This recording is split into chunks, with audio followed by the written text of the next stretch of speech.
Hi friends, నా పేరు Venkatesh. Welcome to YouTube channel చిల్బర్ అప్డేట్స్ 2.4. ఫస్ట్ వీడియోకి లైక్ కొట్టండి, అలాగే హై బటన్ మీద ప్రెస్ చేయండి. సబ్స్క్రైబ్ చేసుకోకపోతే సబ్స్క్రైబ్ చేయండి. ఇంకా ఎలిమినేషన్ అప్డేట్, ఇప్పుడే షూటింగ్ అయితే పూర్తయింది. ఇంకా ఎలిమినేట్ ఎవరయ్యారంటే అంతకంటే ముందర బిగ్ బాస్ చాలా గేమ్స్ అయితే ప్లాన్ చేశాడు ఈ 3 వీక్స్ నుంచి, కానీ ఒక్కటి కుదరలేదు. ఎందుకంటే వర్షం బాగా పడుతుంది. పద్మావతి 2.0 టాస్క్ కూడా ప్లాన్ చేశాడు, కానీ అది వర్షం వల్ల అవ్వలేదు. ఇంకా ఈ 3 వీక్స్ చాలా ప్లాన్ చేసుకున్నాడు, కానీ ఒక్కటి కుదరలేదు. వర్షం చాలా దెబ్బేసింది బిగ్ బాస్కి నిజంగా. ఇంకా ఓటింగ్ ఆర్డర్ అయితే చెప్తూనే వచ్చా. సోమవారం నుంచి ఫస్ట్ ప్లేస్లో వచ్చేసి ఫ్లోరా గారు ఉన్నారు. ఆవిడకి ఇమ్యూనిటీ వచ్చి ఆవిడ సేవ్ అయిపోయారు కాబట్టి నెక్స్ట్ రాము రాథోడ్ ఫస్ట్ ప్లేస్లో ఉన్నాడు. సెకండ్ ప్లేస్లో వచ్చేసి మాస్క్ మ్యాన్ హరీష్. వీళ్ళిద్దరూ అయితే సేఫ్. ఇంకా ముగ్గురు డేంజర్ జోన్లో కళ్యాణ్, రీతు అలాగే ప్రియా. వీళ్ళు ముగ్గురు అయితే డేంజర్ జోన్. కళ్యాణ్ అయితే ఇప్పటికీ 50% సేఫ్లోనే ఉన్నాడు కాబట్టి ఏం పర్వాలేదు.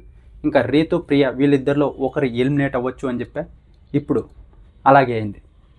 ఎవరంటే ఎలిమినేట్ అయింది, ప్రియా ఎలిమినేట్ అయిపోయింది. ఎలిమినేషన్ రౌండ్ వచ్చేసి కళ్యాణ్ అండ్ ప్రియా ఇద్దరికి పెట్టారు. ప్రియా ఎలిమినేట్ అయిపోయింది. ప్రియా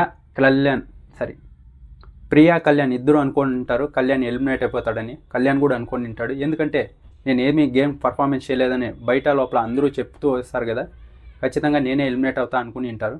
కానీ ఇక్కడ ప్రియా ఎలిమినేట్ అయిపోయింది.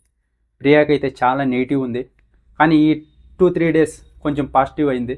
కానీ మరీ అంత నెగిటివ్ అయ్యే పర్సన్ కాదు ప్రియా అయితే. నాకు తెలిసి ఏమీ గేమ్లో పెట్టలేదు, హౌస్లో జరిగిన దాన్ని బట్టే. ఇది ఎక్కడ తప్పు జరిగిందంటే మన కామనర్స్కి ఓనర్స్ ఇచ్చి తప్పు చేశారు. వాళ్ళు కూడా ఫస్ట్ టెనర్స్ లాగా ఉండింటే వీళ్ళ మీద ఇంకా బాగా గ్రిప్ దొరికేది.